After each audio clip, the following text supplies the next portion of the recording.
Nous allons prier le Seigneur. Éternel notre Dieu, avec révérence et crainte dans nos cœurs, nos têtes inclinées, Seigneur, au-devant de toi, nous voulons ce soir te rendre des hommages mérités, Père. Parce que c'est encore une fois un privilège que toi tu viens de nous accorder pour que nous puissions, Seigneur, découvrir les portes de cet temple, Père. Un endroit spécialisé où nous venons, pas pour rencontrer un homme, Seigneur, pas pour que nous puissions nous voir les uns les autres. Nous venons à cet endroit, c'est pour que nous puissions te rencontrer. Nous venons à cet endroit, Seigneur, c'est pour que toi tu puisses nous permettre de te voir, Père. Parce que nous sommes assurés, oh Dieu, que la solution à chaque problème que nous avons, Seigneur, dans le Père Céleste, c'est là où Dieu se trouve par le fait de pouvoir te raconter, Seigneur. Tu nous as dit dans ta propre parole que personne ne peut te raconter et de tourner de la même manière qu'il est venu, Seigneur. Voilà pourquoi, oh Dieu, nous voudrions que toi qui es fidèle à tes propres promesses, Père, et tu acceptes de pouvoir honorer tes promesses. Tu nous as dit, Seigneur, que chaque fois lorsque nous serons réunis comme ceci, toi tu pourras venir au milieu de nous, Père. Seigneur, tu nous as dit que tu ne viens pas au milieu de nous comme un spectateur d'un vrai Père, mais tu viens comme un acteur principal. Et ce soir, nous prions Jésus, que tu puisses être un acteur principal en répondant à cette question, Seigneur, qui s'est posée ce soir, en donnant solution à ce problème que chacun d'entre nous t'a amené au Dieu. Laisse pour cela, Seigneur, que tu puisses ouvrir la partie de la parole, qui nous sera adressée ce soir, Seigneur. Que ça ne puisse pas venir par le pouvoir d'un homme, que toi tu puisses ouvrir ton serviteur, que telle sorte, Seigneur, que tu puisses nous parler comme annonçant des oracles de Dieu. Nous voulons, Seigneur, nous confier en toi entièrement ce soir. Nous voudrions que tu puisses diriger chaque partie de ce service afin que tu puisses en tirer honneur et gloire. Alors que nous voudrions, Seigneur, te remettre toutes choses. Voilà ce soir, Père, que tu es déjà au milieu de nous afin de pouvoir satisfaire nos cœurs, afin de pouvoir satisfaire nos désirs. Laisse alors, mon Dieu, que nous puissions entièrement confier cette chose sous ton seul contrôle pour la gloire du Père dans le nom du Seigneur et Sauveur Jésus. Alors que nous avons ainsi prié avec foi. Amen. Alors que nous allons inviter notre pasteur, nous allons prendre le numéro 58. Dans quoi seulement. Amen.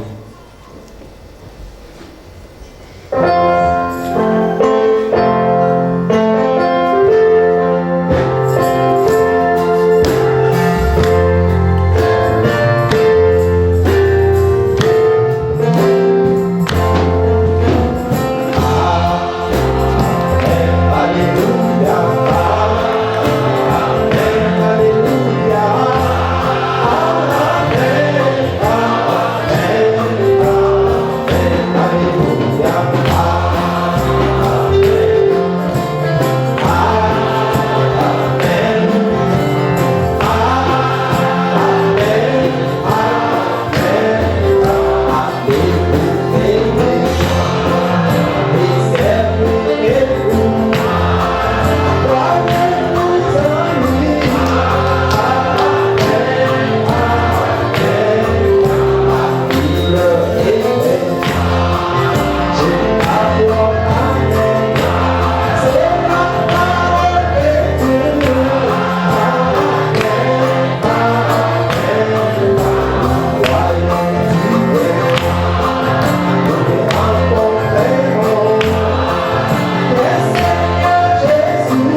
après-midi. Pendant que vous êtes debout, nous allons lire la parole. Nous lisons dans le livre des psaumes au chapitre 107. Psaume de David, chapitre 107. Le verset 17. Psaume 107, verset 17. Les insensés, par leur conduite coupable et par leurs iniquités, s'étaient rendus malheureux. Leur âme avait en horaire toute nourriture et ils touchaient aux portes de la mort. Que Dieu bénisse la lecture de sa parole. J'ajoute encore 3 Jean chapitre 1er. 3 Jean chapitre 1er verset 2. 3 Jean chapitre 1er verset 2.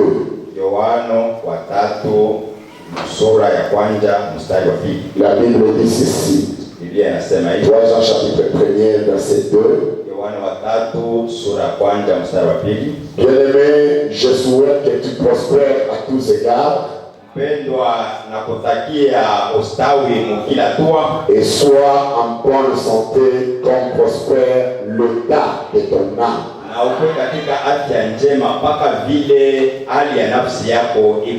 J'ajoute encore Ecclésiaste chapitre 10. Ecclésiaste chapitre 10 verset 7. Ecclésiaste chapitre 10 le verset 7. La Bible dit ceci. J'ai vu des esclaves sur des chevaux et des princes marchant sur terre comme des esclaves. La Bible dit, j'ai vu des esclaves sur des chevaux et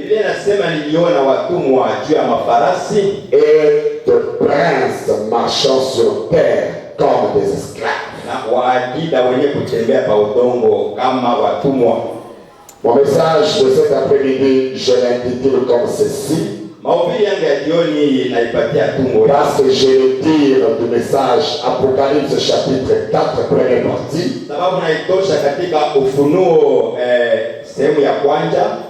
Apocalypse chapitre 4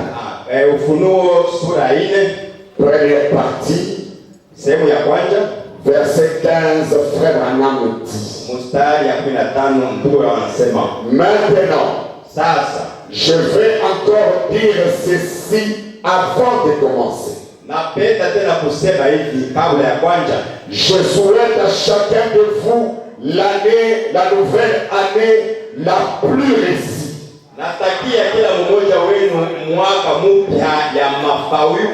Et la plus bénie. Et la meilleure santé que je puisse vous souhaiter. Que Dieu soit avec vous durant cette année. Puissiez-vous croître à la fois physiquement, spirituellement, financièrement et matériellement. Tout ce que Dieu peut vous apporter, je prie qu'il le fasse. Est-ce que nous pouvons tous dire Amen? Amen. Donc, à partir de cette citation, j'intitule mon message comme ceci.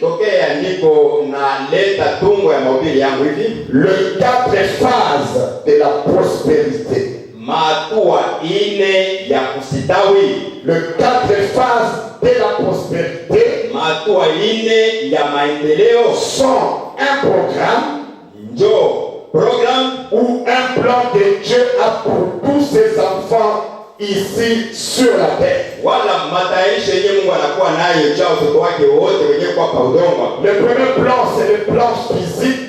Hatua ya kwanza ya kimwili. Dieu a un programme pour toi sur ton plan physique. Mungu anakuwa na program juu yako hali yako ya mwili. Dieu a un programme pour toi sur le plan spirituel. Mungu anakuwa na program juu yako hatua ya kiroho. Dieu a un programme pour toi sur le plan financier. Mungu anakuwa na program juu yako hatua ya fedha. Et Dieu a un programme pour toi sur le plan matériel. Na tena Mungu eko na program juu yako ya mali. Ça, c'est le programme que Dieu a pour chaque enfant de Dieu qui est ici-bas sur la terre. Hii ndio program yenye Mungu eko nayo juu kila mtoto yake mwenyewe kwa udongo hapa. Est-ce que je peux attendre l'amen?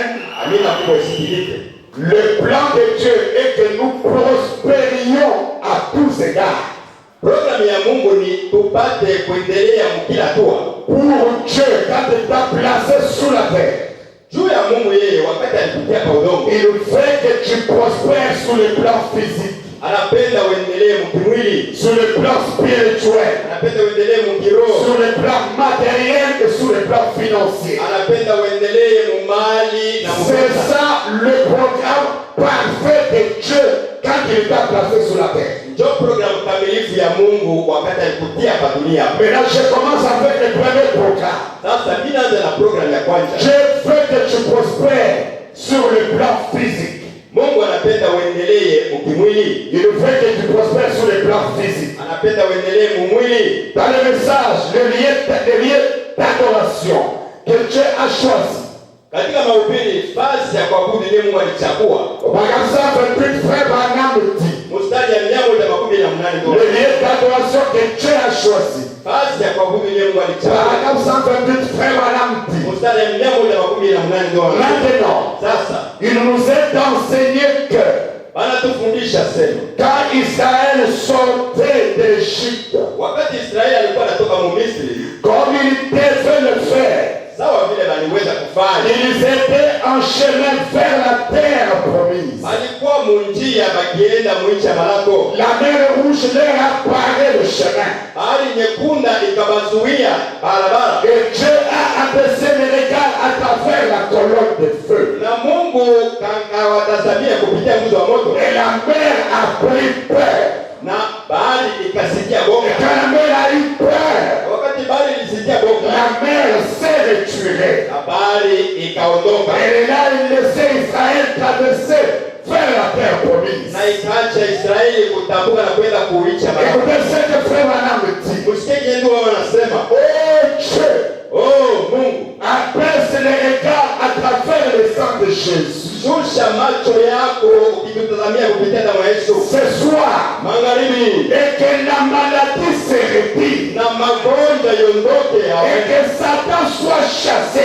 Na shetani afukuzwe. Et que les hommes et les femmes Na wanaume na wanawake traversent ce soir wapate kutambuka magharibi. vers cette promesse de bonne santé. Kuelekea wima lako ya janje. Et que chaque homme et chaque femme Na kila mume na mke puisse avoir la force physique. amenakuwa na nguvu ya mwili. Comme Dieu l'a dit, Sawa vile Mungu alisema, par-dessus toutes choses, juu ya vikisha vitu vyote. je souhaite que tu prospères côté santé. Napenda upate kuendelea Je mwafya. veux que tu sois en bonne santé. Napenda uwe na afya njema. Frère Branham dit, Ndugu anasema Dieu ne tire aucun profit Mungu hapatake faida hata sur une personne malade. tokea mtu mgonjwa. Le souci de Dieu, Masumbuko ya Mungu c'est de te voir en bonne santé. apone uko na afya njema. Et pour cette année 2021, Acha hii mwaka ya 2021 je veux que cette écriture s'accomplisse dans ta vie. napenda hii andiko itimilike maisha yako. Dans la plus grande bataille jamais livrée. Katika mahubiri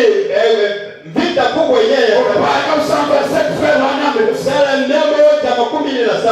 Alléluia. Haleluya. La parole de Dieu dit que Neno la Mungu linasema par-dessus toutes choses, asema kisha vitu vyote je souhaite na nataka que tu prospères upate kuendelea compter votre santé. afya yako njema. Frère Branham dit, Ndio anasema je souhaite que tu prospères ninataka uendelee du côté de votre santé.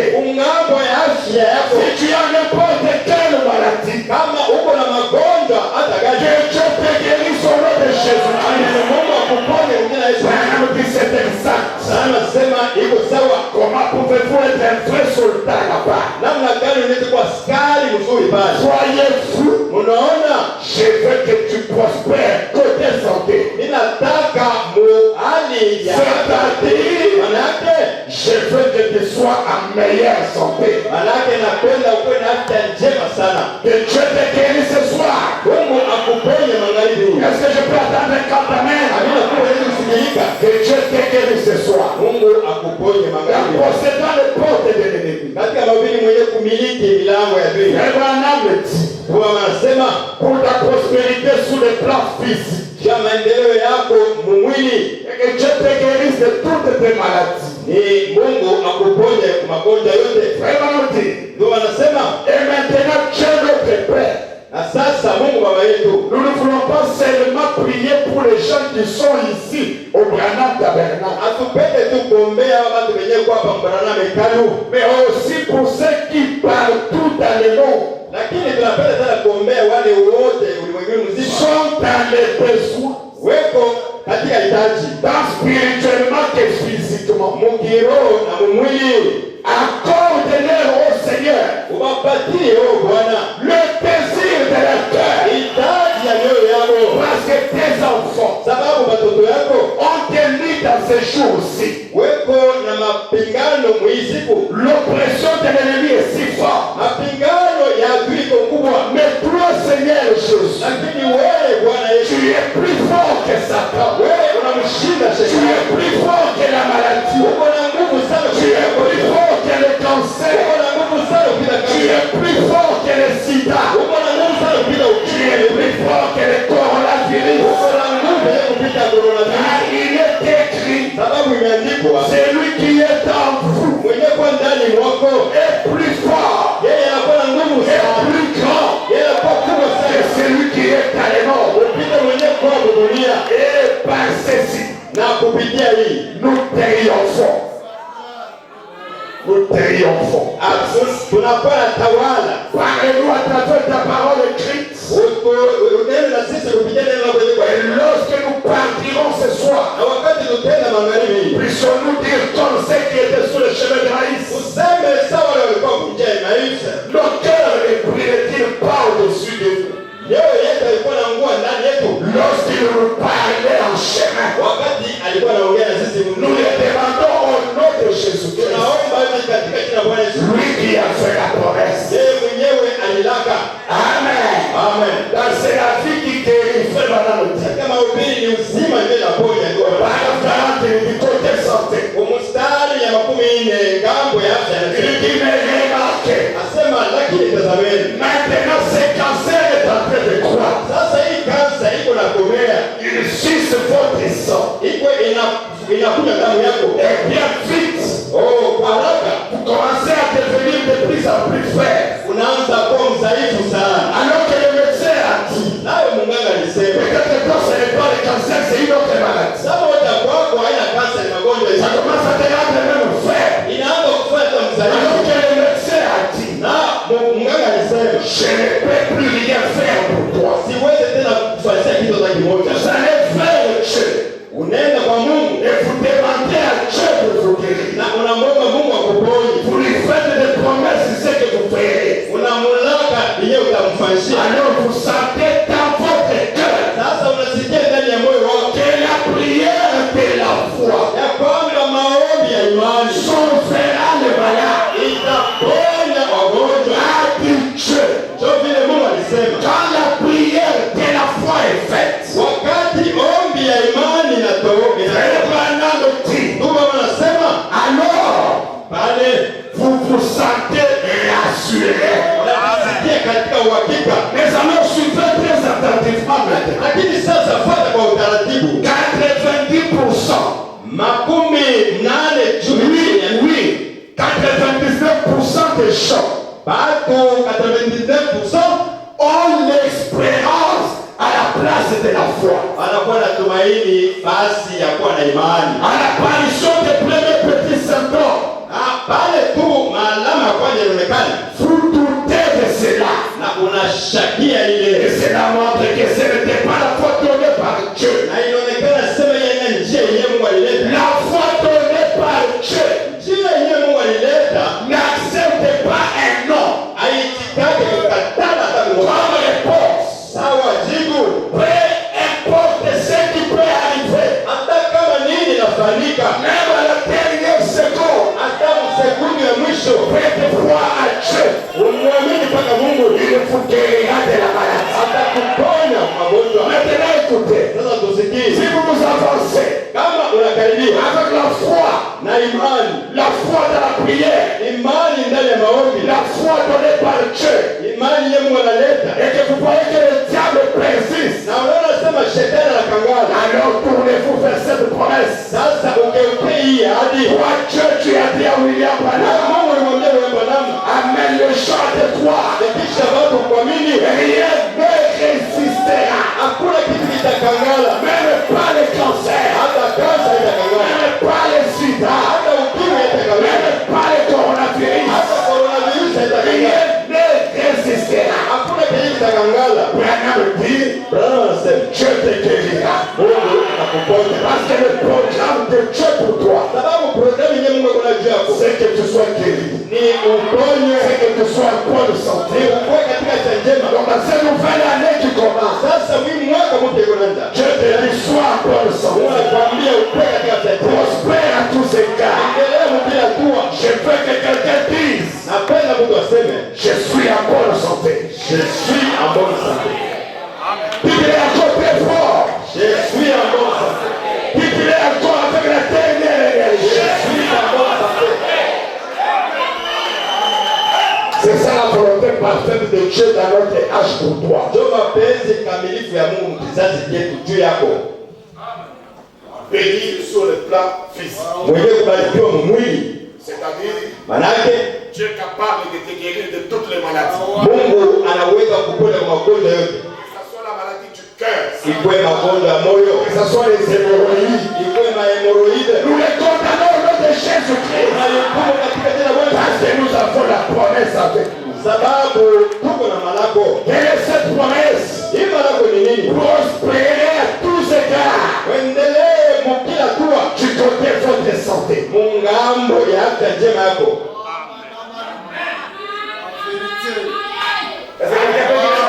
Quelqu'un peut dire alléluia. Dieu peut tout faire. Et il y a une chose que Dieu ne peut pas faire. Il y a une chose dont Dieu est capable de faire. C'est d'échouer.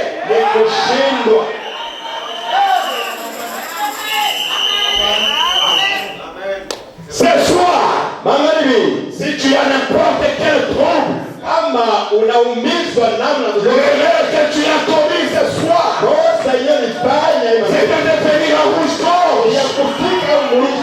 Laisse-moi pour toi. C'est un programme merveilleux pour toi. Reçois ta guérison de Jésus. Parce que c'est ça le programme de Dieu pour toi. Est-ce que quelqu'un peut dire un amen? Quelqu'un peut dire un alléluia? Qui peut dire amen? Première phase. Njo hatua ya kwanza. Plan physique. Ngambo ya mwili. Deuxième phase. Hatua ya pili. Plan spirituel. Inakuwa ni ngambo ya kiroho. Devrait être béni sur le plan spirituel. Unapaswa kubarikiwa mkiroho. Oui monsieur, oui madame. Ndiyo bwana, ndiyo mama. Je veux que tu sois béni sur le plan spirituel. Unapenda ubarikiwe mkiroho. C'est ça le programme de Dieu sur toi. Njo programu yenyewe Mungu yuko nayo juu La yako. bénédiction sur le plan spirituel. Baraka mungambo ya kiroho. Dans le message de la communion, Katika mahubiri ushirika. frère Alam dit ceci, la communion. Ushirika ndio wanasema hivi. Au paragraphe 97. Mstari ya 97. Maintenant, Dieu veut que tu prospères sur le plan spirituel. Sasa Mungu anapenda upate kuendelea mkiroho. Frère Alam dit ceci. Ndio wanasema hivi. Et bien souvent, Mara mingi c'est ce que nous faisons dans le domaine spirituel. ndio kile tunafanyaka mkiroho. Voyez, Unaona? il dit, Anasema chaque jour, kila siku nous devons communier avec Christ. tunapasha kushiriki pamoja na Kristo. Nous devons lui parler chaque jour. Tunapasha kuongea naye kila siku. Nous devons tout mettre en ordre avec lui chaque jour. Tunapasha kutengeneza kila kitu mbele yake. Paul a dit, Paulo alisema, je meurs chaque jour. niko nakufa kila siku. Voyez-vous, chaque jour je meurs. Naona kila siku niko nakufa. Si je vis, Kama niko naishi, ce n'est plus moi qui vis, haiko mimi mwenye kuishi, mais c'est Christ qui vit dans moi. lakini ni Kristo ndio anaishi ndani yangu. Alors, Sasa si votre corps physique kama mwili yako ya mtu a besoin de de la nourriture. inahitaji chakula Et des breuvages chaque jour. na ya kunywa kila siku. Vous mangez chaque jour. Kila siku Vous nakula buvez chaque na jour. unakunywa kila Parce siku, que le corps physique en a besoin. sababu mwili ya mtu inahitaji. Branham dit, Branham anasema votre corps spirituel mwili wako kwa kiroho a besoin de la nourriture spirituelle. na wewe inahitaji chakula kiroho. Votre corps spirituel Mwili yako ya a kiroho besoin de la communion avec le Seigneur. inahitaji kushiriki na Bwana Chaque jour pour survivre. kila siku juu ya kuishi. Oui, monsieur, oui, madame. Ndiyo Bwana, ndiyo mama. Jésus a dit, Yesu alisema l'homme ne vivra pas de pain seulement, mtu ataishi kwa mkate tu, mais de toutes paroles lakini ataishi kwa kila neno qui sort de la bouche de Dieu. chenye kutoka mkinywa cha Mungu. Ainsi, Na hivyo si nous voulons prospérer sur le plan kama spirituel, tunapenda kuendelea mkiroho, nous devons chaque jour étudier la Bible. kila siku tunapasha kujifunza Biblia. Vous voulez prospérer sur le plan spirituel, Unapenda kuendelea mkiroho, vous devez chaque jour lire, étudier la Bible. unapasha kila siku kuisoma Biblia. Certaines personnes Watu wengine ne l'étudient pas du tout. hawaisomaki hata kidogo. Certaines prennent la Bible 2 ou 3 fois par an. Wengine nao wanasoma Biblia mara moja wala tatu kwa mwaka. Mais un homme qui est béni spirituellement, Lakini mtu mwenye kubarikiwa mkiroho, un véritable croyant, mwaminifu wa kweli, qui est vraiment béni spirituellement, mwenye kubarikiwa kweli kweli mkiroho, il lit sa Bible chaque jour. anasomaka Biblia yake kila siku, Il parle au Seigneur chaque jour. anaongeaka na Bwana kila siku. Pour lui, c'est indispensable. Kwake yeye njoo mambo na L'homme ne vivra pas de pain seulement, mtu ataishi kwa mkate tu, mais de toute parole qui sort de la bouche de Dieu. lakini anaishi kwa kila neno lenye kutoka kwa kinywa cha À Mungu. chaque moment, Mkila wakati, à chaque instant, mkila wakati, un homme qui est spirituellement béni, mtu mwenye kubarikiwa mkiroho il étudie la Bible, anasomaka Biblia yake, il lit sa Bible. anaisomaka Biblia yake Dans la position d'un croyant, katika fasi ya mwaminifu. vous savez, on demande dans la maison où est la Bible. Les papas ne connaissent même pas là où se trouve sa propre Bible, parce qu'il est la lit que 3 fois par an. Wanauliza unyumba Biblia iko wapi? Baba sio kwenye Biblia yake, sababu anaisomaka mara tatu. Trouver la Bible pleine de poussière, ça fait longtemps qu'on la regarde. Unakutana Biblia inagawia maigusa C'est que tu n'as pas prospéré sur le plan maraki physique. hawakuendelea mkiroho. La position d'un croyant en Christ. Msimamo ya mwaminifu ndani ya Kristo. Frère dit ceci. Ndugu wangu anasema hivi, Pas de lecture de Bible. hakuna kusoma Biblia, La brochure n'en parlons même pas. broshuri yenyewe tusiseme, Pas de prière dans la maison. hakuna maombi munyumba. La maison est transformée en un stade de football. Nyumba inakuwa ni kiwanja cha La football, maison est transformée dans une autre histoire. nyumba inakuwa ni basi ingine tu, Non, là, tu n'as pas évolué sur le plan spirituel. na vile auendelee mkiroho. Mais mon message de ce matin, de Lakini ce soir, mahubiri yangu ya magharibi c'est que dans 2021, ni muhimu mwaka ya le programme de Dieu, programu ya Mungu c'est que tu prospères sur le plan spirituel. upate kuendelea mkiroho. Frère Madame, Ndio wanasema 43 minutes. makumi nne na tatu. Il adresse ceci maintenant à ceux qui sont entrés en Jésus-Christ. Anaambia hii mambo sasa kwa wale wenye kuingia ndani ya Yesu Kristo Par le Saint-Esprit, kupitia Roho Mtakatifu, la grâce en les saluant donc. neema mkuwasalimia, Que la grâce et la paix nous soient données de la part de Dieu notre Père neema na amani ilipewe tokea Baba et du yetu Seigneur Jésus-Christ. na Bwana wetu Yesu Il Kristo. leur transmet les bénédictions de Dieu. Anawafikishia mibaraka Que la ya Mungu. grâce et la paix vous soient données Asema neema na amani de la part de Dieu le Père, tokea Mungu Baba le Seigneur Jésus-Christ. Bwana Yesu Kristo. Béni soit le Dieu et Père de notre Seigneur Jésus. Abarikiwe Mungu na Baba mwenye Il nous a bénis de toutes les bénédictions spirituelles mwenye kutubariki kwa mibaraka yote ya kiroho dans les lieux célestes en Jésus-Christ. katika mahali ya juu ndani ya Yesu Kristo. Maintenant, l'homme se dit, Sasa mtu anakuwa anasema je peux être un chrétien naweza kuwa Mkristo et qui a qui a été béni spirituellement, et tout aussi bien rester à la maison. Je suis béni spirituellement, mais il reste à la maison. Non, vous ne le pouvez pas. Si tu es béni spirituellement, tu ne peux pas rester à la maison. Vous devez être ensemble avec les restes de croyants. Car Dieu nous a bénis ensemble dans le lieu céleste en Jésus-Christ. Donc je suis un bon chrétien béni spirituellement. Et pour rester à la maison, madame dit non, vous n'êtes pas béni spirituellement. Vous avez au contraire le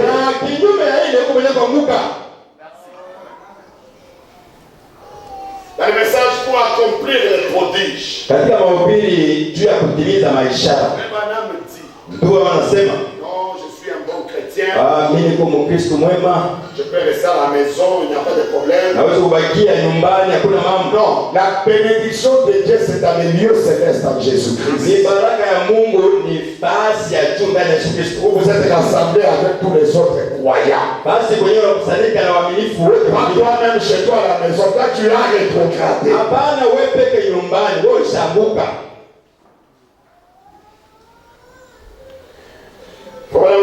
Il parle de la petite dame, il dit, oh ami, j'espère que la petite dame n'a fait pas une affaire trop personnelle.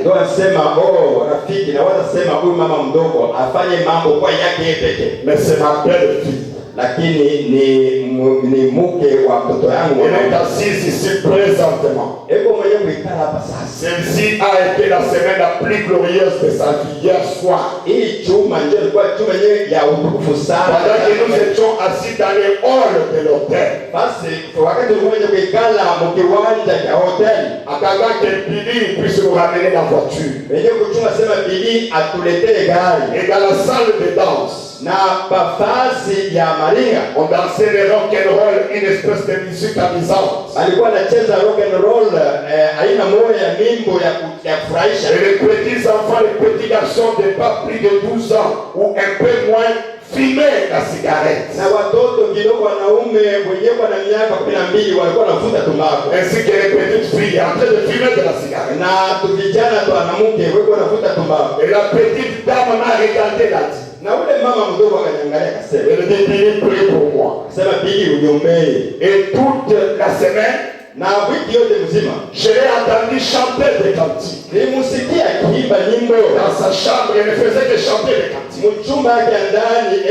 Hier soir, je l'ai entendu chanter avant d'aller à l'église. Elle chantait ma chanson favorite. Mon Dieu descendu de sa gloire. Elle s'est mise à lire la Bible. Elle a pratiquement lu toute la Bible cette semaine. Voilà les gens qui sont bénis spirituellement. Mais on dit que si vous êtes bénis spirituellement, mettez-vous à chanter les hymnes de Dieu. Mettez-vous à lire la Bible. Et cet étranger vous apparaîtra un jour. Méditez sur la parole. C'était pendant que ceux qui étaient partis à Emmaüs son chemin. Ils se sont mis à parler de lui. Alors il est sorti des bois. Et a marché avec eux toute la journée.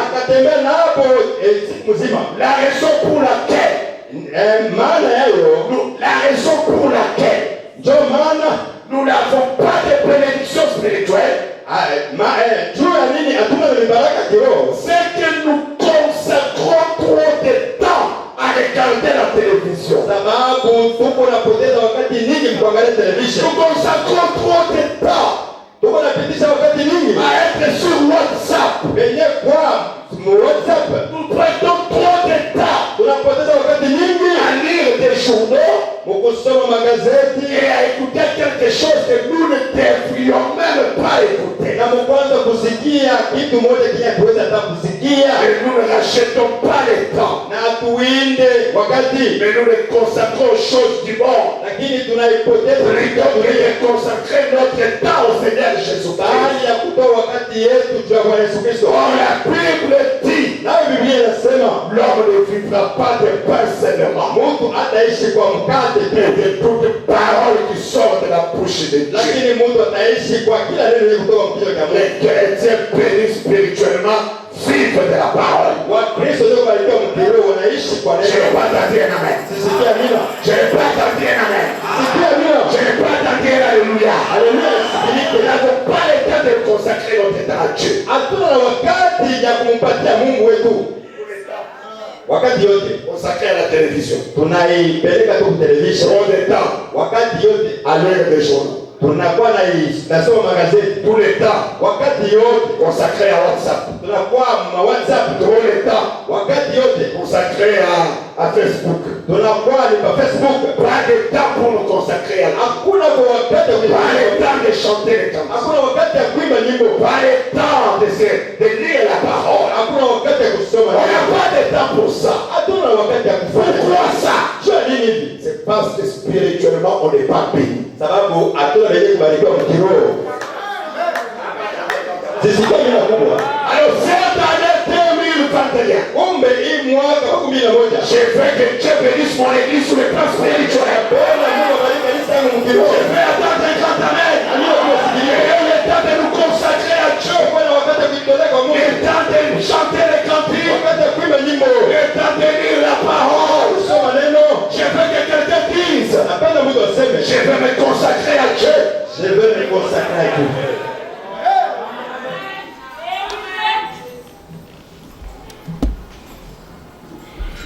Le Fils de Dieu manifesté.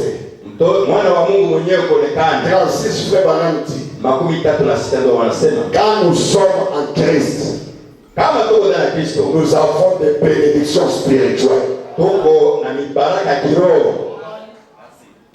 Amen. Amen. Quand nous sommes en Christ, nous avons des bénédictions spirituelles. Wakati tuko ndani ya Kristo, tuko na mibaraka kiroho. En dehors de Christ, Nje ya Kristo, nous avons des sensations. pale inakuwa tu ni michemuko.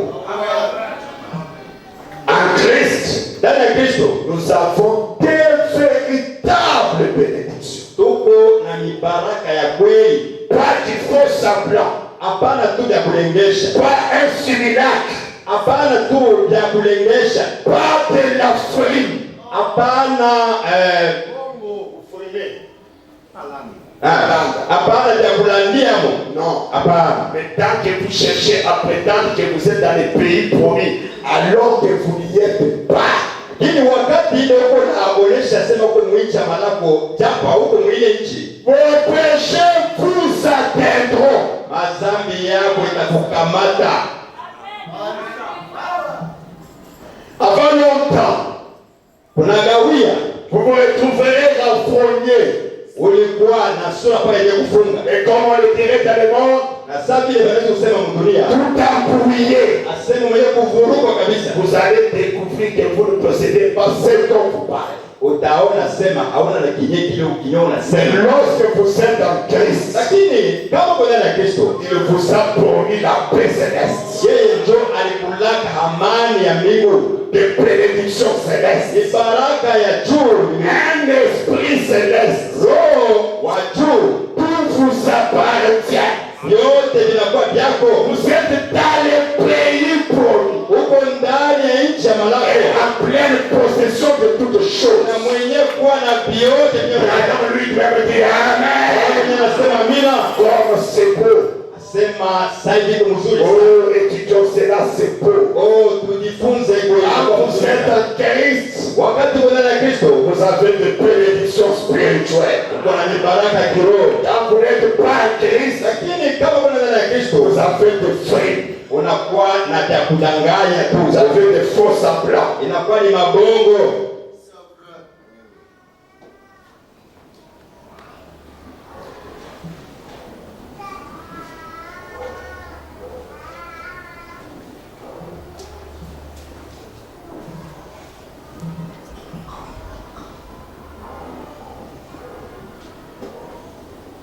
Quand nous sommes en Christ, kama tuko ndani ya Kristo, nous avons des bénédictions spirituelles. tuko na mibaraka kiroho. Quand on n'est pas en Christ, Wakati tuko ndani ya Kristo, on a juste des fruits. inakuwa tu ni ya kudanganya Mais nos péchés nous atteindront. na mazambi zetu itatukamata.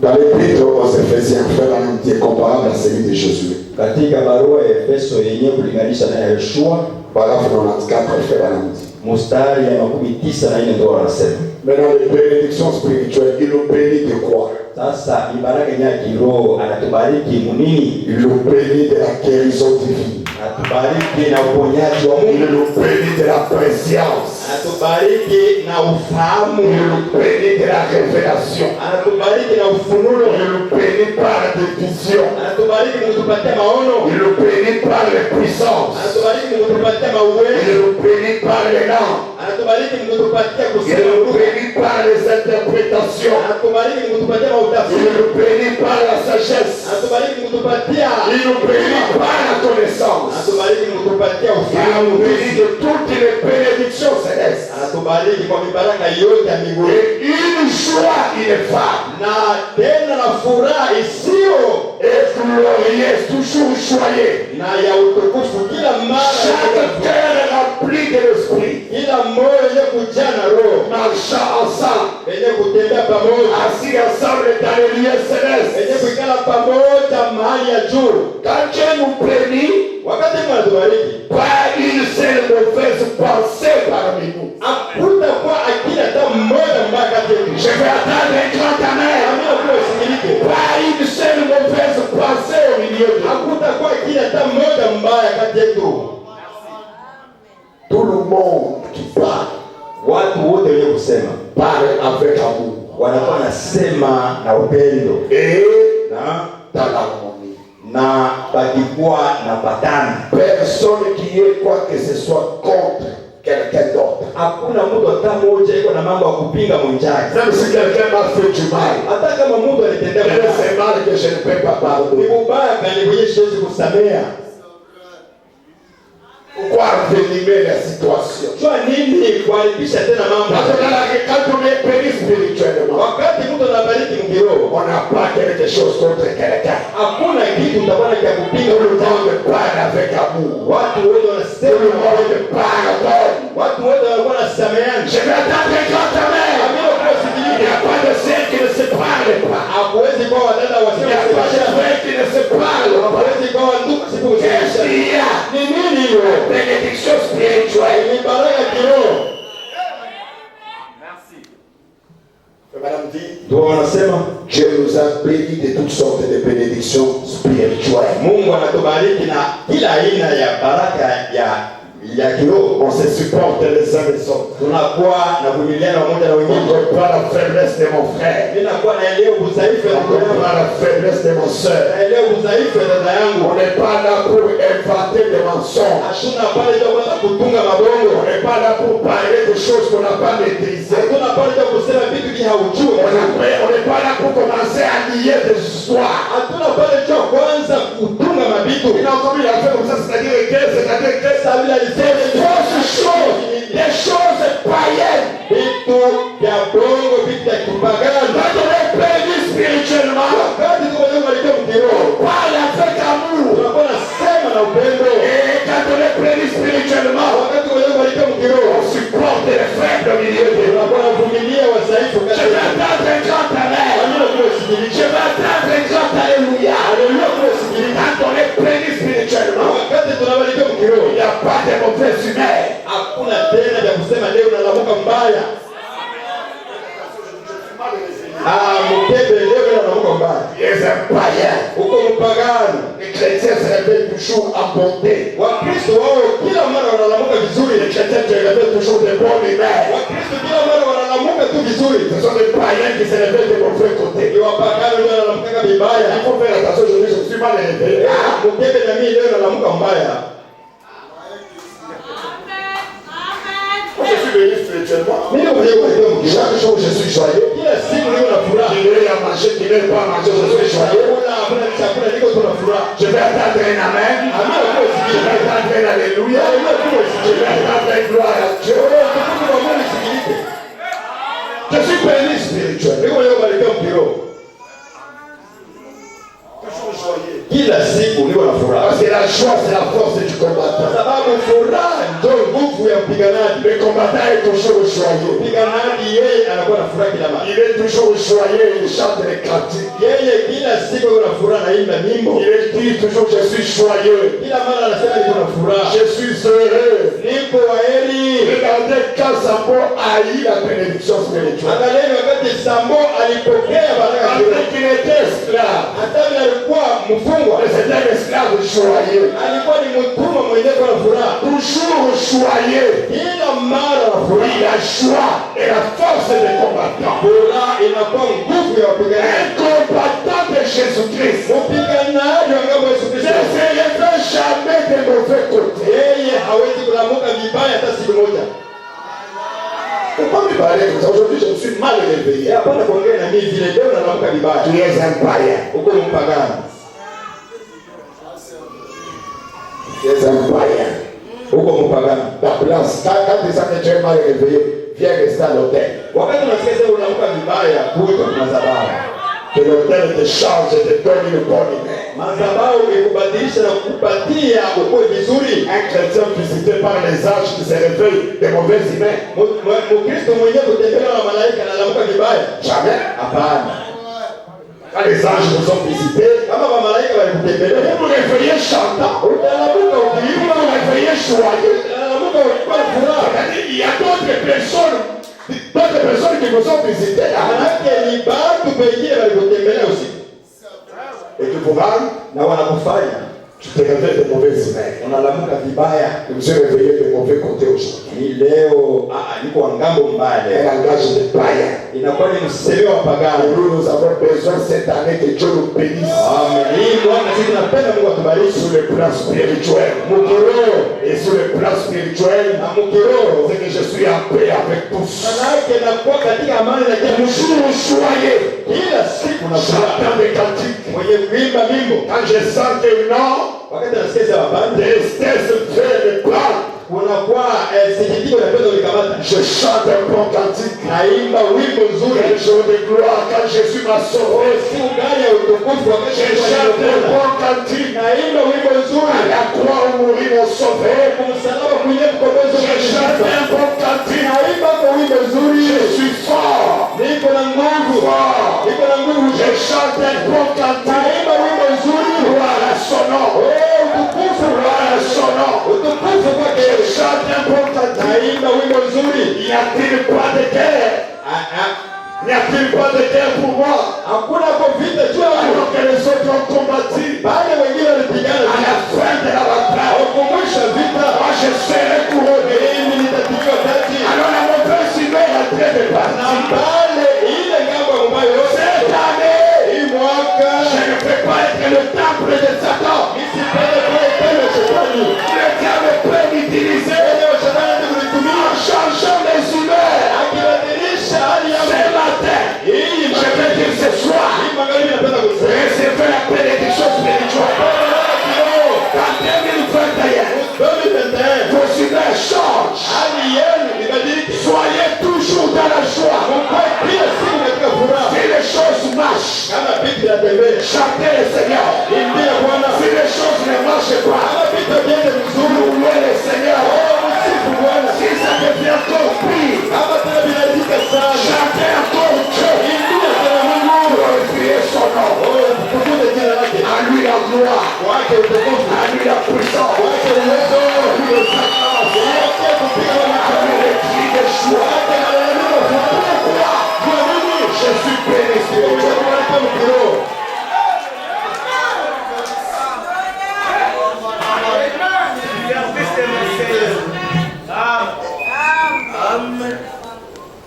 Soyez bénis. Tubarikiwe mwili, barikiwe Spirituellement. kiroho. Amen. Quand vous êtes bénis spirituellement, Wakati mwenyewe ubarikiwa kiroho, vous serez comme ce papa-là. utakuwa sawa na baba. sa fille. Mtoto wake mwanamke. Dans son église, on n'acceptait pas de dire Amen. Kanisa yake hakuwa anavumilia watu Parce qu'il y a des sœurs qui ne disent jamais Amen à la parole. Elles sont là pour critiquer les sœurs qui disent Amen à la parole. Je veux te dire ce matin, je veux te dire ce soir que tu es une païenne. La croyant, dis Amen à la parole. Je veux que toutes les sœurs disent Amen à la parole. Non, il est toujours là.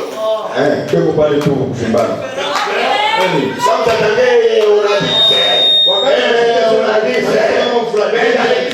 Lakini mkanisa anakuwa baridi.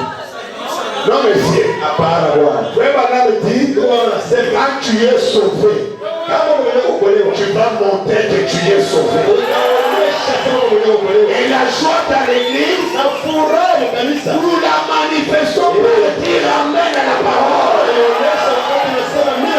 Si tu ne dis pas Amen à la parole, c'est qu'il y a des choses qui te font jubiler en dehors de la parole dans laquelle tu te retrouves. Oui, dans l'église, il y a des choses où tu te retrouves, dans lesquelles tu sautes et tu cries. Peut-être c'est le football, peut-être c'est la musique mondaine, peut-être c'est la politique, mais nous les rachetés, nous nous sentons à l'aise à la parole. Nous sautons et nous disons à la parole. C'est la joie du salut. C'est la joie de notre rédemption. C'est la preuve de notre salut. Quand je dis Amen à la parole, c'est le cœur qui dit ainsi soit-il.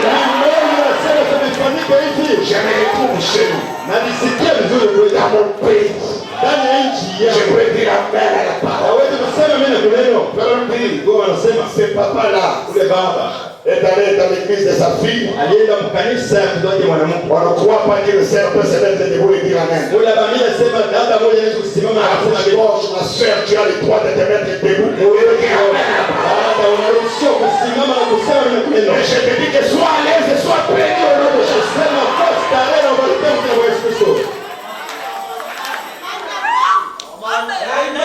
Alors, la fille a invité ses amis dans haute classe. Il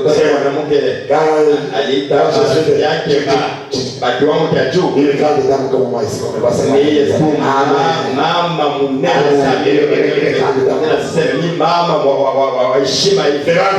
Devant Dieu.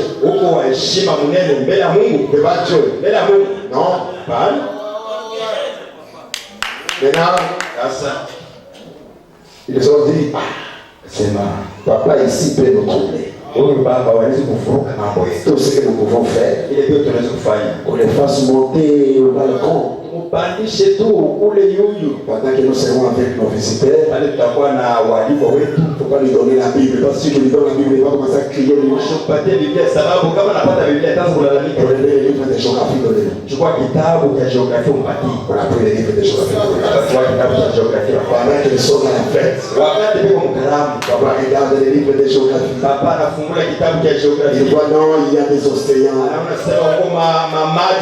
Il y a des mers. Il dit, ah, moi ici j'étais pécheur. J'ai péché de nombreux. J'ai appris de pécher. J'étais à la mer de l'oubli. Les autres qui me péchaient ne peuvent plus jamais se faire. Alors il a dit Alléluia. Il a dit papa, dis-toi Alléluia. Il a dit mais papa, qu'est-ce que tu ne vois pas? Ma fille, Dieu est merveilleux. Je ne sais pas comment je t'ai conduit à me donner les livres de géographie. J'ai regardé. J'ai créé les océans. J'ai créé des mers. Et je me suis pour mes péchés. Dieu les a pris. Il nous a jetés dans la mer de l'eau. Et quand il regarde, c'est quand je regarde, c'est comme si je n'ai jamais touché. Alors cela me pousse à dire un grand alléluia. Est-ce que quelqu'un peut dire aussi un grand alléluia?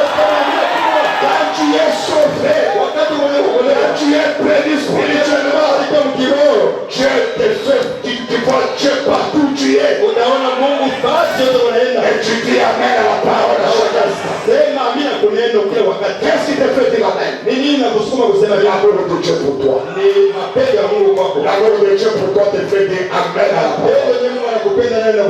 L'amour de Dieu pour toi te fait sauter. L'amour de Dieu pour toi te fait crier. Parce que j'aime Dieu. Chantons le Seigneur. Tumwimbie Mungu.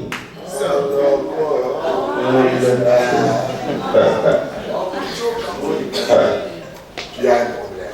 Wewe uko na maana. Il faut que le programme de Dieu arrive chez toi. Inabidi programu ya Mungu ikutendekee. Tu n'es pas béni spirituellement. Hauna mwenye kubarikiwa mkiroho. Quand tu es béni spirituellement, Wakati wewe kubarikiwa mkiroho, pendant qu'on chante, wakati tunaimba, on sait chanter que celle-ci est sauvée. utasikia sema huyu mwenye kuokolewa. Je vais attendre un grand amen. Amina kwa sikilike. Il y a les salis. Utasikia sema hapa huko wokovu. Le plan de Dieu pour nous cette année, Programu ya Mungu juu yetu muhimu mwaka. il veut que nous soyons bénis spirituellement. Anapenda tubarikiwe mkiroho. Et je termine. Na niko namaliza. Dieu veut que nous puissions prospérer matériellement et financièrement. Mungu anapenda tuendelee katika mahali na pesa. Nitamalizia hapo. Jua imangani. Ah, il est bon.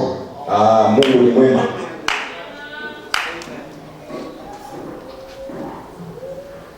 Dans un paradoxe de 61, Katika mambo yasipokusikilika ya mwaka 61, paragraphe 100, frère Valentin. mstari ya 100 ndugu wanasema, Lorsque nous prenons Hébreux chapitre 11, wakati tunachukua Waebrania 11 verset 3, nous comprenons par là ce que la Bible dit. mstari ya 3 tunasikia pale, tunaelewa pale kile Biblia Parce inasema. que c'est Paul qui parle. Sababu Paulo ndio anasema Le monde a été formé et assemblé par la parole de Dieu. ulimwengu ulifanya na kumweka pamoja kupitia neno la Mungu. C'est un paradoxe. Inakuwa ni kitu kisiosikilika. Une parole soit prononcée et que par cette parole Kuona neno isemewe na kupitia ile neno soit formé des choses matérielles. vitu vyenye kupapaswa ifanyike. De sorte que Mnamna kusema les choses qu'on voit ont été faites à partir des choses invisibles. vitu vyenye tuko naona vilifanyika na vitu vyenye Les choses que nous voyons étaient la parole parlée de Dieu. vitu vyenye tuko naona vilikuwa ni neno la kusemewa. La terre est la parole de Dieu. Udongo inakuwa ni neno la Mungu. Les arbres sont une parole de Dieu. Miti inakuwa ni neno la Mungu. Écoutez maintenant. Tusikie sasa. Pourquoi aurions-nous peur de nous confier en celui qui a prononcé une telle parole? Kwa nini tunaweza kusikia boka ya kutumainia mwenye alisema neno la hivi? Avec une telle puissance et une telle autorité. Na uwezo hivi na mamlaka ya hivi. Pourquoi aurions-nous peur de prendre cette parole pour nous-mêmes? Kwa nini tunaweza kusikia boka ya kukamata neno liko yetu Et l'appliquer à nous-mêmes? na kuitumia juu yetu? Pourquoi on aura peur? Tutasikia boka juu ya nini? Pourquoi aurions-nous peur Kwa nini tutasikia de boka? prendre cette parole Kuchukua ile neno pour nous-mêmes juu yetu si et l'appliquer à nous-mêmes? na kuitumia juu yetu sisi. C'est la montre où nous sommes tombés Ili inaonesha fasi yetu na dans ndani l'incrédulité. Mungu tokuamini. Il s'agit de la parole. Inakuwa ni mambo ya La neno. parole de Dieu. Neno ya Mungu Un paradoxe. inakuwa ni kitu kisiosikilika. Vraiment un Ni paradoxe. kabisa kitu kisiosikilika. La parole de Dieu. Neno ya Mungu. Pourquoi aurions-nous peur Tutasikia boka juu ya nini? de nous confier dans un homme Kutumainia mtu qui a dit que la terre soit mwenye alisema udongo ikuwe et la terre? na udongo Qui ikawe. a dit qu'il y ait des arbres Akasema miti et ikuwe les arbres sont faits. na miti Qu'il ikakolio. y ait des eaux Ukwe et maji. les eaux ont été créées. Mais pourquoi ne pas me confier dans une telle personne? Swali ni nikatale kutumainia mtu wa hivi. Pourquoi ne pas prendre les paroles de cette personne Swali ni nikatale kuchukua maneno et ya me les approprier na kuitumia juu et yangu. l'appliquer sur moi? Kuitumia juu yangu mimi. Anna me dit, Nama nasema c'est parce que nous sommes tombés. sababu tumelekwa Mungu. Voyez notre niveau de l'incrédulité. mwangalie kipimo cha kutokuamini kwetu. C'est pourquoi nous sommes en Christ. Sababu tuko watu kuamini.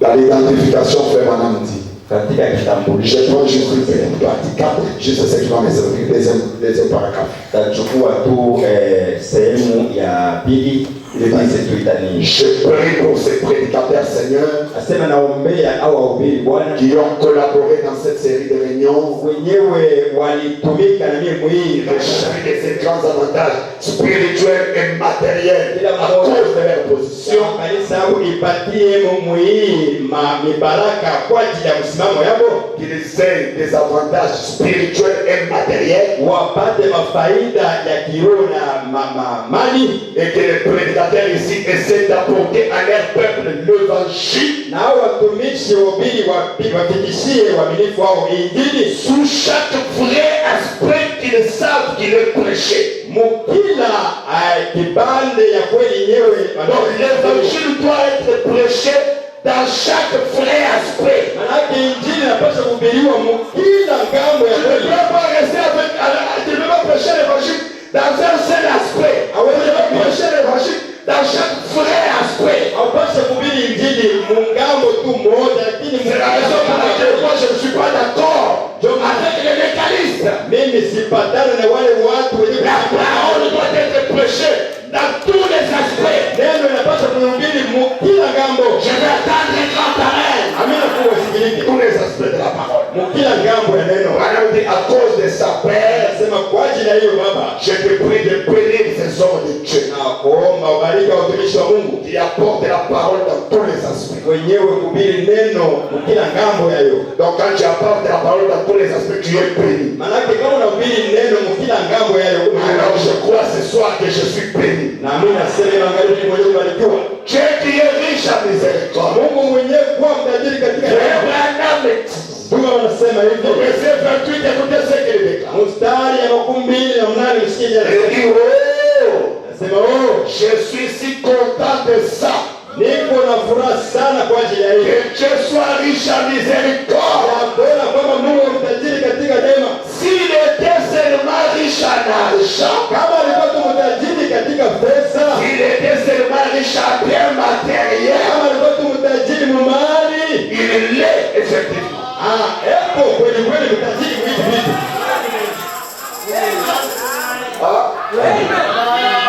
Vous avez suivi ou bien? Tunasikia wala tusikii.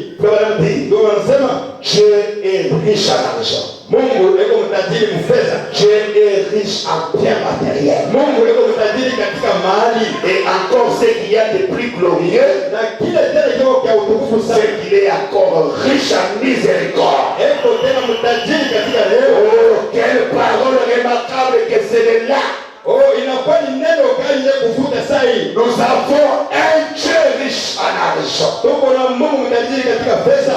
Un Dieu riche en biens matériels. Mungu mwenyewe mtajiri katika mali. Un Dieu riche en miséricorde. Mungu tena mtajiri katika rehema. Est-ce que je peux entendre la main? Mon père est riche en argent. Baba yangu yuko mtajiri katika Il pesa. est riche Yuko mtajiri en biens matériels. katika mali. Mon père est riche en biens matériels. Baba yangu yuko mtajiri katika mali. Il est riche. Yuko mtajiri. Je n'ai pas un père pauvre. Mimi sina na baba maskini. Non, monsieur. Hapana bwana. Mon père, lui, il est riche. Baba yangu yeye mtajiri. Riche en argent. Yuko mtajiri katika pesa. Oui, monsieur, oui, madame. Ndiyo baba, ndiyo mama. Riche en biens matériels. Yuko mtajiri katika mali. Riche dans les maisons. Yuko mtajiri manyumba. Oui. Ndiyo. Les riches en tout. Yuko mtajiri katika kila kitu. Et frère Branham dit Ndio wanasema dans ce message, katika mahubiri, écoutez-le, il dit, musikia anasema verset 19, mstari ya 19 il dit, anasema n'ayez jamais peur de demander de grandes choses à Dieu. usisikie kamwe boga ya kuomba vitu vikubwa kwa Mungu. Ndio anasema Dieu veut que vous demandiez de grandes choses. Mungu anapenda mulombe vitu vinene. Il ne veut pas que vous soyez si frivole et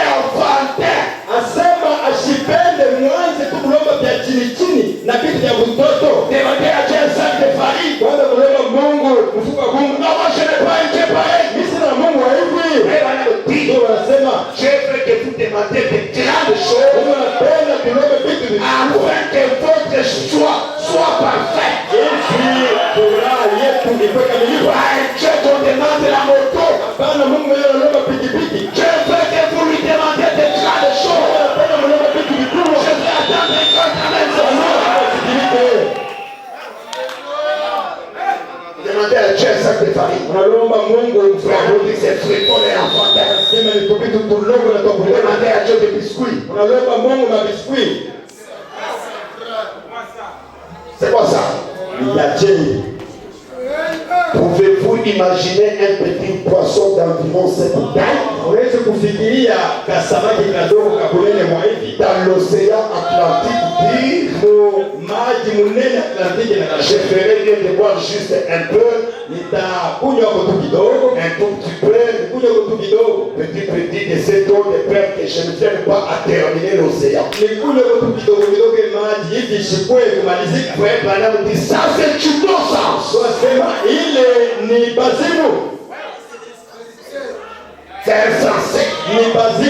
Je veux qu'on lui demande des choses. Si la chose la plus difficile, vous l'avez écrit. C'est le dernier mortel à toi et notre mortel. Toutes les autres choses, Dieu peut vous les donner facilement. Et Dieu fait que vous lui demandez des grandes choses. Dieu accorde facilement les grandes choses et les petites choses. Demandez les grandes choses. Pour essayer de petites choses que vous demandez à Dieu. Ça c'est du non-sens ça.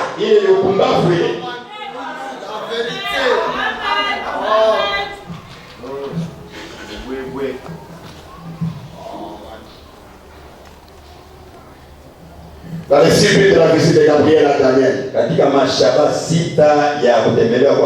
157 frères Banamti. Mes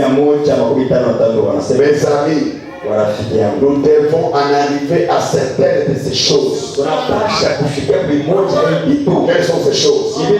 Chacun désire de très bien manger. Je ne lis pas les journaux, je ne fais pas. Il y a des choses que chacun doit arriver à ça. Et la prière de cette année, 2021, que cette écriture soit une manifestation de la vie de chacun de nous.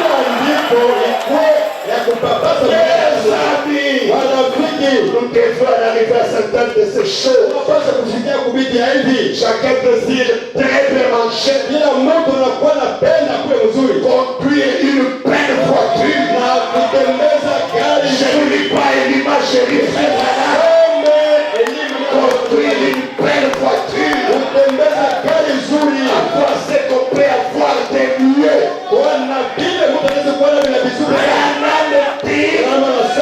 Je ne vous les reproche pas. Il n'y a pas de mal à cela. Faites que vous ayez ces choses. Je peux attendre quand je fais que vous ayez ces choses. Très manger. Belle voiture. Pose à pied. Je veux que vous ayez ces choses. Ça c'est Dieu qui fait ça. C'est Dieu qui fait ça. Écoutez, avant que je parle. Écoutez. Il dit ceci. Dans ses messages. Quand quelqu'un ne veut pas prendre tout l'aspect de la parole, il va commencer à condamner des choses que frère Branham n'a pas condamné. Attends, j'ai appris. Dans la porte du cœur, frère Branham dit. Dans la porte du cœur. Il dit, j'aimerais que vous vous posiez vous-même une question ce soir. Qui vous a donné votre automobile? Qui vous a donné ces beaux repas repas que vous avez pris? Nani alikupatia hii chakula mzuri ulikula? Qui vous a donné ces pauvres? Nani alikupatia chakula? Qui vous a donné ces pauvres vêtements que vous portez? Nani alikupatia hii mavazi mzuri unavaa? Ndio anasema c'est Dieu. Ni Mungu. Quand vous avez une belle pratique, c'est Dieu qui t'a donné. Kama una gari nzuri, Mungu Quand alikupatia. vous avez la bonne nourriture, c'est Dieu qui vous a donné. Kama ulikula chakula nzuri, Quand Mungu vous alikupatia. avez une belle voiture, c'est Dieu qui t'a donné. Kama una gari nzuri, Mungu Quand tu alikupatia. as des bons vêtements, mais c'est Dieu qui t'a donné. Kama una mavazi nzuri, si Mungu alikupatia. Ce n'est pas le diable. Haina shetani. C'est Dieu qui vous a donné. Ni Mungu alikupatia hiyo. Maintenant, Sasa comme vous me le lisez, sasa vile ni amsome tena. vous trouvez quelqu'un qui s'est bien habillé, très bien. Non, vous voyez le frère, il perd l'état en s'habillant bien. Non, monsieur. Unapoteza wakati Dieu qui m'a donné des bons vêtements. Mungu sema leo nitapatia mavazi nzuri. Madame dit, Ndio anasema Dieu qui m'a donné une belle voiture. Mungu ndiye ananipatia gari nzuri. Madame dit, Ndio anasema c'est Dieu qui m'a donné Mungu ndiye ananipatia des bons vêtements. mavazi nzuri. Belle nourriture, Chakula nzuri. c'est Dieu qui m'a donné une belle maison. Mungu ananipatia nyumba nzuri. Madame dit, Ndio anasema soyez reconnaissants envers ce Dieu. shukrani mbele ya Mungu. Je vais attendre un grand amen. Je vais attendre un grand alléluia. Frère, les là, ils portent chaussures, même couleur avec les costumes. Tout ça c'est la côte. Ça c'est la côte. Moi, même si je ne porte pas comme ça. Hata kama bifanani Non, tu ne connais pas seulement. Ah oui, c'est tout. Soyons honnêtes avec nous-mêmes. Toi, tu ne connais pas. Mais au cas lui dit, c'est Dieu qui nous donne des bons vêtements.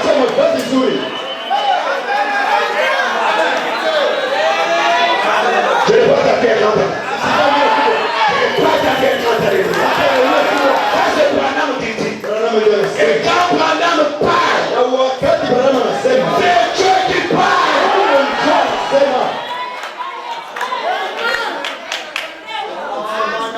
Conduis ma belle voiture dans laquelle aucune prostituée ne peut entrer.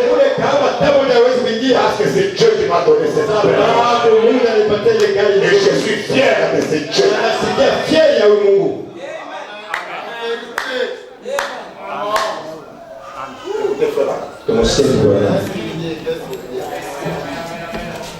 Aujourd'hui, j'ai encore seulement 7 à 8 minutes. Niko tu na dakika 7 au 8. Laissez-moi, je vais m'attraquer. Mwache nipige fimbo. La porte du cœur, par exemple. La porte du cœur, par exemple. La porte du cœur.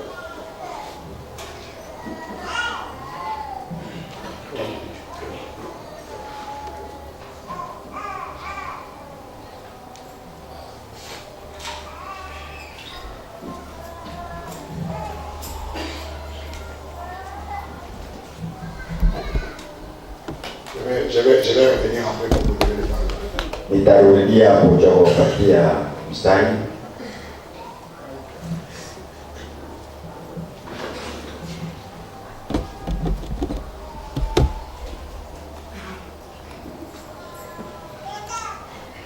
La foi sans réserve. Imani pasipo matendo. Frère Alan dit. Ndio anasema. La foi sans réserve au paragraphe 6. Imani pasipo matendo ni mstari ya 6. Et maintenant, j'aimerais faire cette déclaration. Nasema sasa napenda kusema hivi. J'étais un peu hésitant pour le dire. Nilikuwa na shida juu ya kuisema. Mais ce soir, Lakini magharibi je me sens un peu bien habillé. najisikia kuliko mwenye kuvaa mzuri. Ça c'est Wembley. Hili ni William Branham. Je sens que je suis bien. Mimi nasikia sema navaa mzuri. Je ne lis pas le journal Elima, je lis Frère Branham. Mimi simetulie nilipokuwa nasoma ndugu Branham. Je suis en train de faire tourner la barre. Niko natembesha tepo. Frère Branham dit, je me sens un peu bien habillé. Kwa sababu mimi najisikia mwenye kuvaa mzuri. Je ne sais pas si oui ou non, vous l'aviez aussi remarqué pour l'église. Mimi sijui kama ni vile wala Paulo anaeleza unaona bila kama. Je ne sais pas si vous l'aviez aussi bien remarqué. Mimi sio na wewe kama unaona vile. Il dit, remarquez, Asema mwangalie, c'est un costume. ni koti, C'est un costume que sert ma bateau. ni koti dada moja alinipatia. J'apprécie beaucoup cela. Nafurahia sana Et je dis merci beaucoup.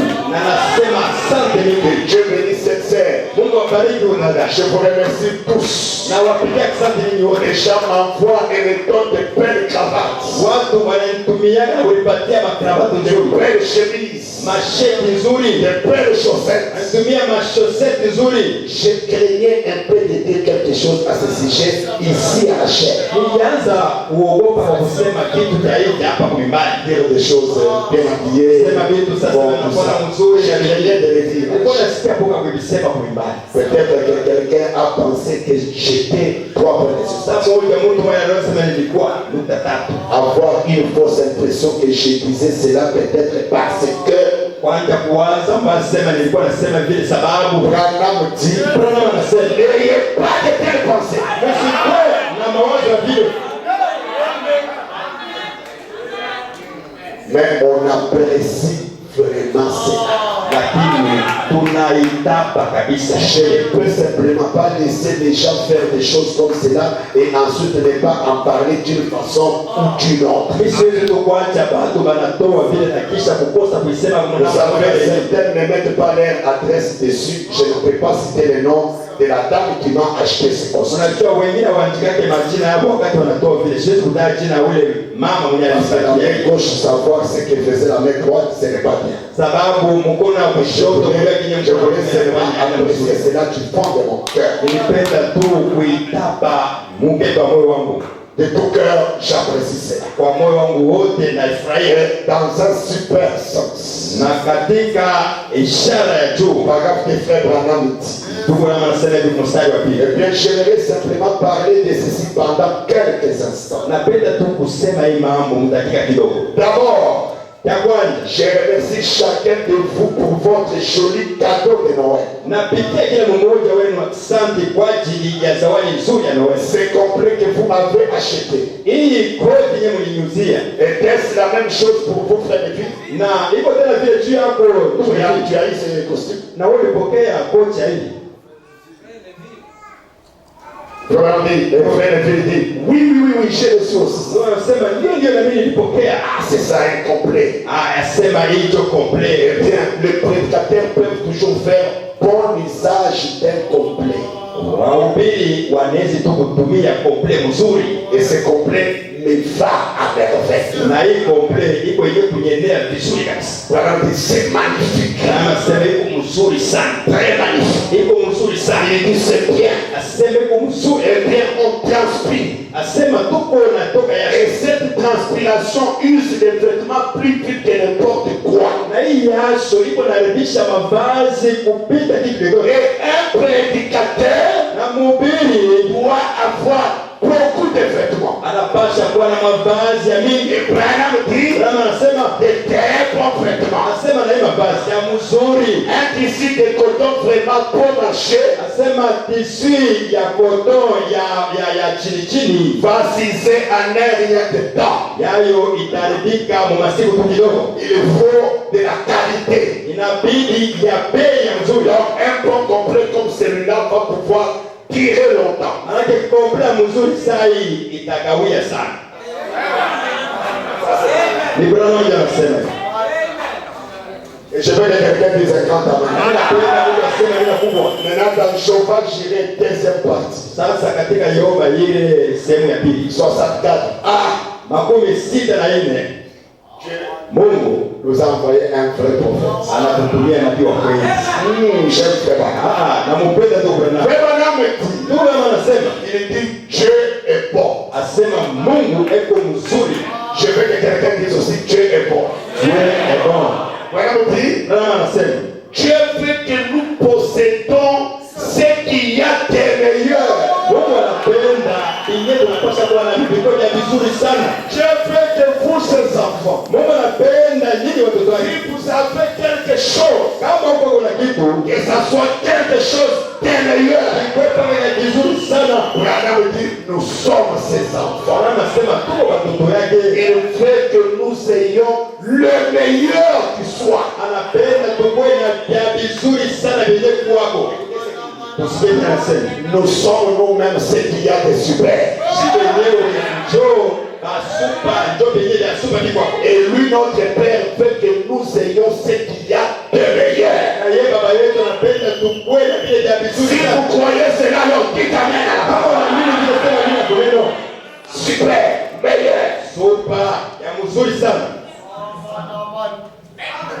Dieu veut que nous ayons ce qui est meilleur. Mungu anataka tukue na vizuri sana. Dieu veut que nous ayons de meilleures choses. Mungu anataka tukue na vitu vya vizuri sana. Dieu veut que nous ayons tout ce qui est super. Mungu anapenda tukue na vile vilivyo vya juu sana. Dans un super signe, il dit, Katika ishara juu wanasema aujourd'hui c'est un jour de super. leo ni siku ya masupa. On est au verset 33. Aujourd'hui c'est un jour de super. Ni mstari wa kitatu na sasa leo ni siku ya masupa. Tout doit être super. Yote inapaswa kuwa ya juu sana. Si ce n'est pas un produit super, ça ne se vendra pas. Kama haina kitu cha juu sana hawatakuzisha. Et nous nous rappelons en effet Na tunakumbuka les êtres humains. wa binadamu. Dieu connaissant leur nature, Mungu mwenye kujua umbo namna tabia yako. alors Hapo leur accorder ce qui est super. kawapatia vilivyo vya juu sana. Madame dit, Ndio wanasema il y avait un monsieur qui avait assez de foi pour acheter une Ford. kulikuwa mtu mmoja imani yake iliendelea kuuza Ford. Il a appliqué la foi. Akatumia imani Il a acheté une Ford. na akauza Ford. Il a roulé avec la Ford. Il dit, Akakuliwa Ford akisa. je mets dans la foi pour acheter une Queen. Hapa imani yangu inakuwa ni ya kuuza Queen. Et il a appliqué sa foi. Na akatumia imani Il yake a acheté une Queen. akauza Queen Il moja. a roulé avec la Queen pendant un temps. Il dit non. Akatembeza Queen wakati mmoja simama. Maintenant, j'applique ma foi pour avoir une Cadillac. Hapa imani yangu ni ya kupata Cadillac.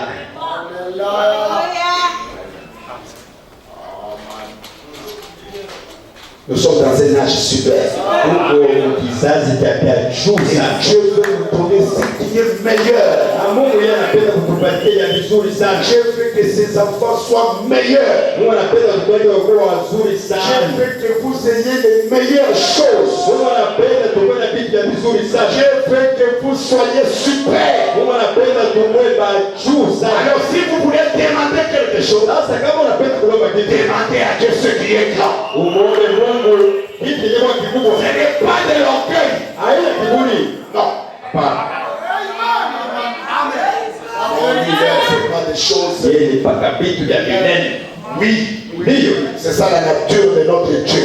Ndio tabia ile ya Mungu. Et c'est ce que Dieu veut que nous puissions avoir. Ndio vile Mungu anapenda tuwe navyo. Pourquoi frère Madame Pluie le dit? Ndio maana wanaomba Je nasema. veux que chacun d'entre eux ait une maison au ciel. Napenda kila mmoja kati ya kwenda nyumba Et mbinguni. pendant qu'ils sont sur la terre, Lakini wakati wengaliko mdunia, je veux que tu bénisses chacun d'eux. nataka ubariki kila mmoja wao. Moi, je ne crois pas Mimi siamini que nous devons aller au ciel comme des réfugiés. ya kwamba tutaenda mbinguni sawa wakimbizi. Fuir la terre à cause de la souffrance. Kimbia udongo kwa ajili ya mateso. Seigneur, viens nous prendre, on a beaucoup souffert. Bwana kuja tuchukue, tunateswa Nous sana. devons d'abord vaincre la terre. Mbele tunapasha kutawala kwa Nous udongo. devons quitter la terre Tunapasha kutoka kwa udongo comme des victorieux. sawa washindani. Même le monde dit, Hata ulimwengu inasema ces gens étaient formidables. kama bado tunakuwa wa kushangaisha. Soyez formidables. Shangaisha watu. Soyez meilleurs. Wewe mzuri Ce soir, magharibi. recevez la bénédiction matérielle. Pokea baraka. Recevez la bénédiction financière. Madame dit, Kama anasema autrefois vous veniez à l'église zamani ulikuwa na kanisa. en salopette. Senye kuna masalopeti. D'autres bénis. Wengine miguu wazi. Mais quand je vous regarde aujourd'hui, Lakini wakati naniangalia leo, à vous voir seulement aux yeux, kama tu unaniangalia kwa sura, wanasema vous priez Mungu na ngara. et vous avez l'aspect d'être des hommes et des femmes intelligents. Na munaonekana kuwa wanaume na wanawake adili. Wanasema Vous êtes bien habillés. kwenye kuvaa vizuri. Aujourd'hui, Leo chacun a un petit compte en bas. kila mmoja eko na konti kubanza. C'est-à-dire, Manake quand on vient à la parole, wakati mtu anakuwa kuneno, on doit se développer. anapaswa kupanuka. Parce que la parole elle-même, Sababu neno yenyewe elle se développe. iko napanuka. Plus la parole se développe,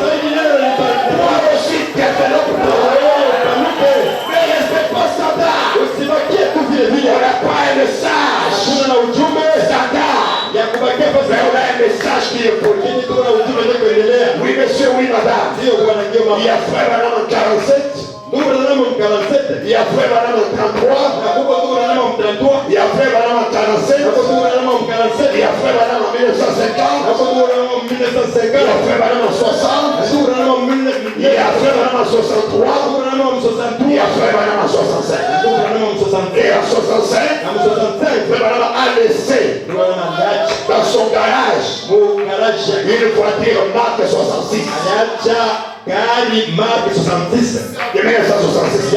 Ya mu 1966 toka 1966. Il a laissé ça. Aliacha. Il a fait déjà ça. Alikuwa ashaipata.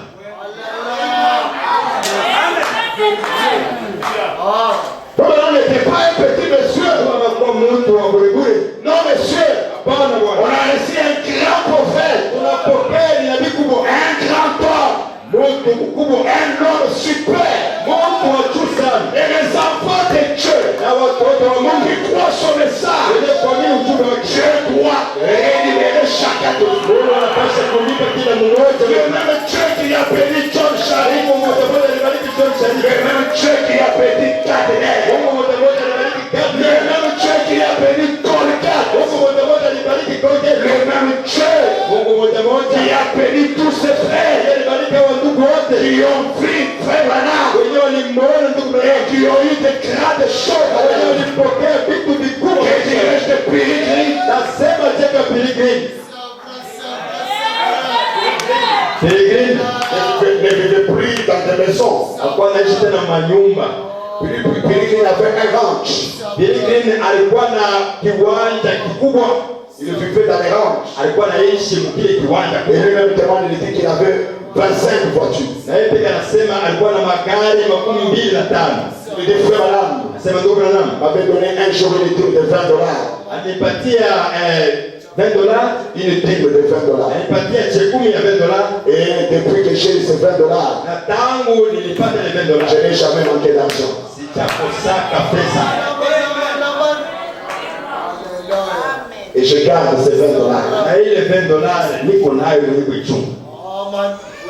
C'est le message dans lequel vous croyez. Jo ujumbe yeye mnaamini. C'est le même Dieu là qui a fait sortir un casser de pierre. Yule Mungu mmoja mmoja alitosha mtu kuvunja majiwe. Et il a eu l'option financière. Na akapata upako wa pesa. Je veux qu'en 2021, Nataka mu 2021 tous les dossiers qui étaient bloqués, ile madosie yote kwenye kubanwa que Dieu puisse les débloquer au nom de Jésus.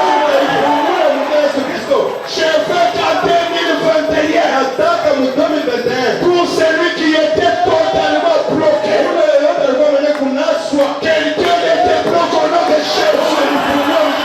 Je veux qu'en 2021, nataka mu 2021 que vous puissiez vous distinguer, upate wa mwenye kwa kipekee béni spirituellement, kubarikiwa mubiro béni physiquement, béni financièrement.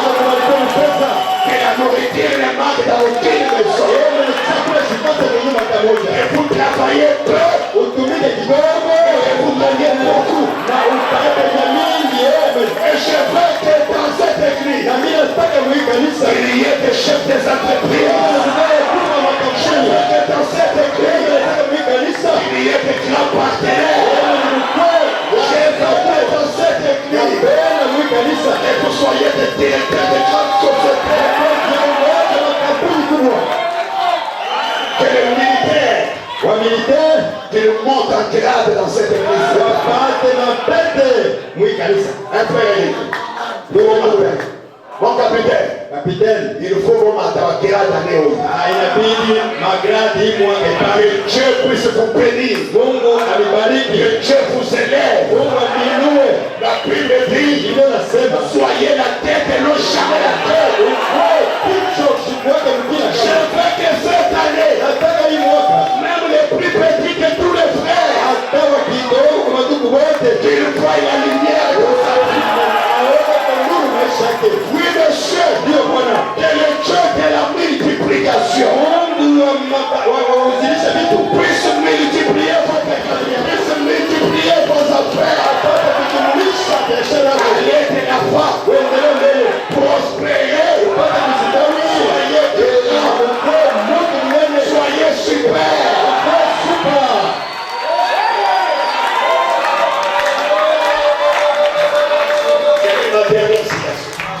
maandiko wale wa mwisho. J'arrête par là. Na nisimamie hapa.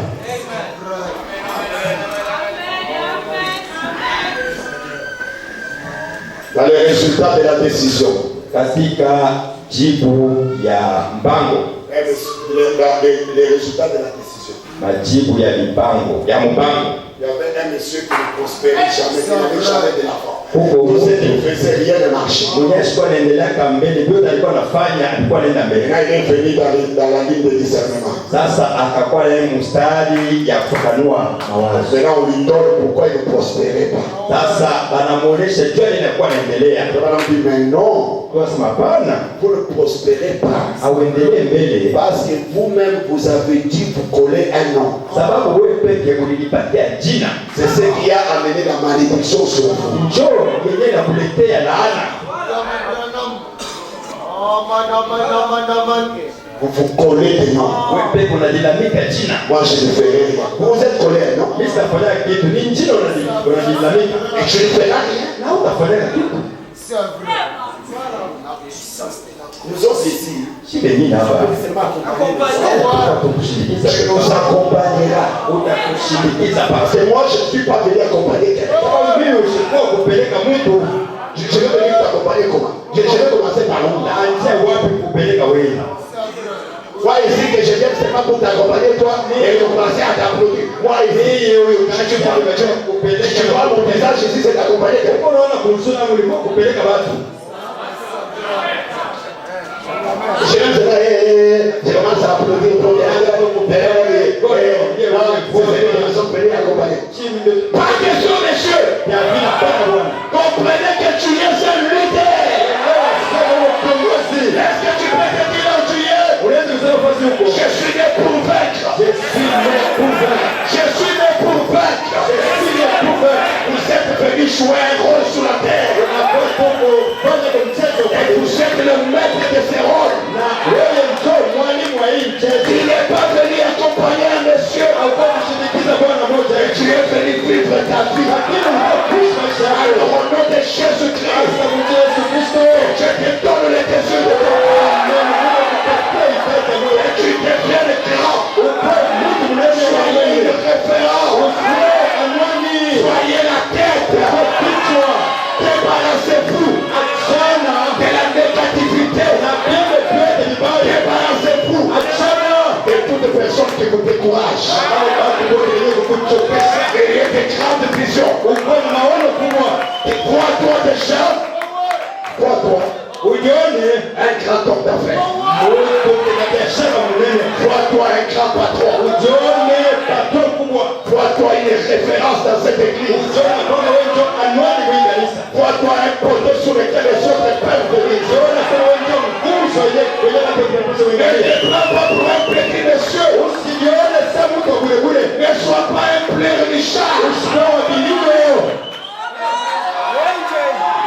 Le feu te plairait. Il y a des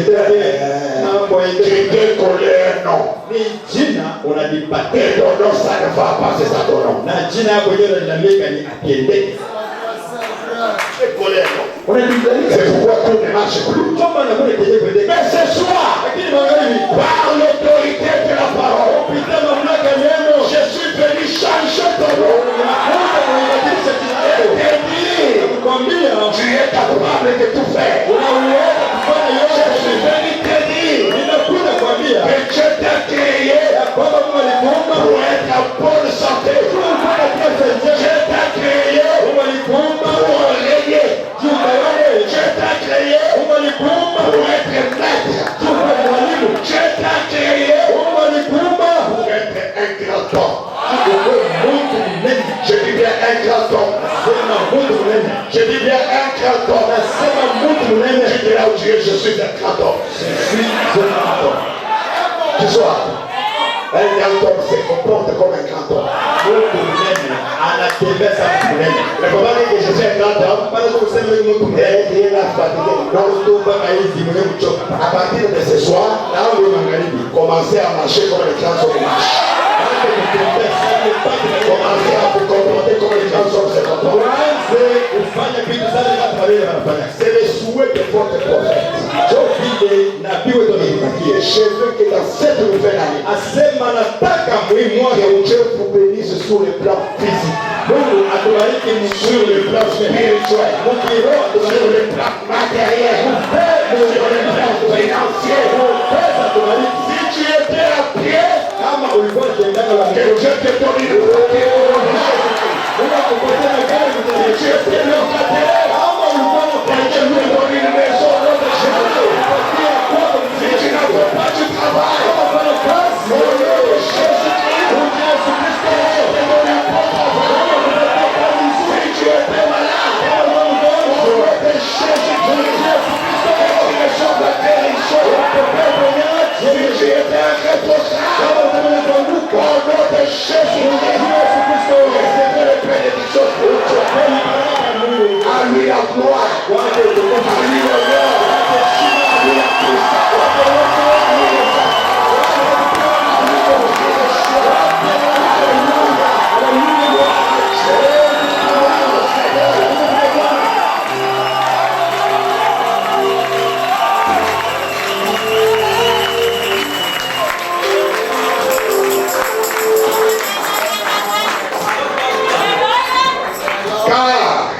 sababu je connais les projets que j'ai formés sur vous. najua programu yenye kunayo juu yako. Dit l'Éternel des armées. Ndio vile wa milele wa majeshi anasema Projet de paix ni programu ya amani, et non haiko de malheur.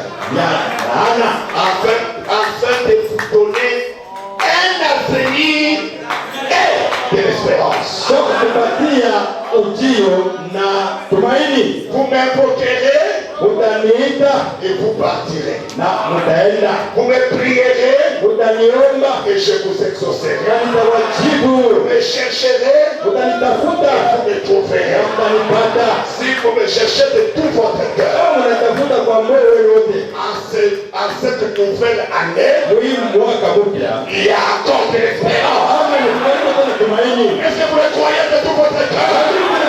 Il y a de l'espérance. Unalika tumaini. Je veux que vous disiez un grand amen. Dites là où tu es, alléluia. Haleluya. Dites là où tu es, gloire à Dieu. Gloire à Dieu. Dieu est notre Père. Nous te disons merci pour les 4 axes de la prospérité.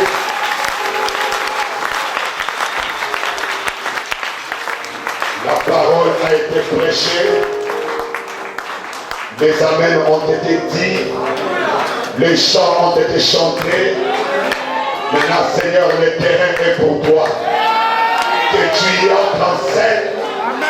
Et que tu y accordes à chaque cœur ouvert les désirs de son cœur.